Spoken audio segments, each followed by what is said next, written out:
Chinese remainder theorem that we have. This is a very important thing that we need to understand. Now I am dividing m with n to find out the remainder.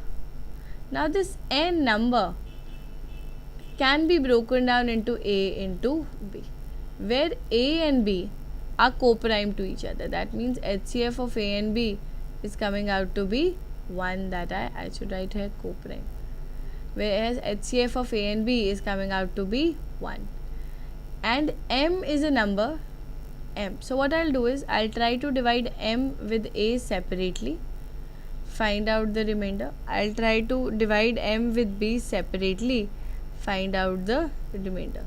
Now the final remainder that I'll get when m is divided by a into b. Now look at here, this is not the multiplicative property of remainders. I'm not breaking the number which is there in the numerator into parts and multiplying the remainders. I am breaking the divisor or the thing that I have in the denominator into two parts. So the final remainder would be given by, I'll look at this a, multiply it with r2, look at this b, multiply it with r1. So I'll cross multiply the things and I'll get my answer as a r2x plus b r1 y. What is this x and y?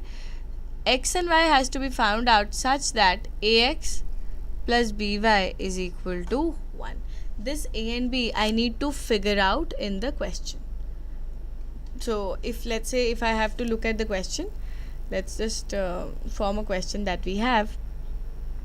If we are dividing a number with 35, any number, right? So instead of actually dividing the number with 35, I can break 35 into 7 into 5. Now what I do is I find out the remainder of n with 7. Let me call this as r1. I find out the remainder of n with 5. Let me call this as r2. Then my final answer would be 7 r2x plus 5 r1y.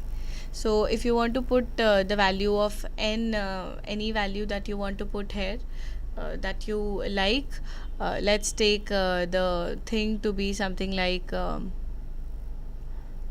71. If I take n is 71, so 71 when divided by 7 gives a remainder of 1. 71 when divided by 5 also gives a remainder of 1.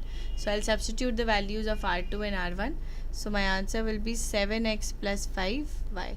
How to find x and y? Such that ax plus by is equal to 1. Now I have to find integer answers for x and y such that the equation is getting satisfied. Now if I just look at it, I can write 7x is equal to 1 minus 5y, or x is equal to 1 minus 5y by 7.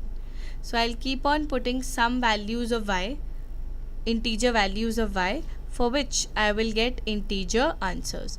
Now for example, if I put y is equal to minus 4, 5 into 4 20, it will be plus 1 21, x will come out to give you a value of 3. So I'll put this 7 into 3 plus 5 into minus 4, 21 minus 20, my final answer is 1 that I have in this case. We hope you've enjoyed this video. Please like our video and subscribe to our channel on YouTube. You can visit our website edusathi.com to practice more questions on this topic and access other useful information. Like us and follow us on Facebook and Twitter to get exam related information and other such updates. We wish you all the best for your preparations. Thank you and have a good day.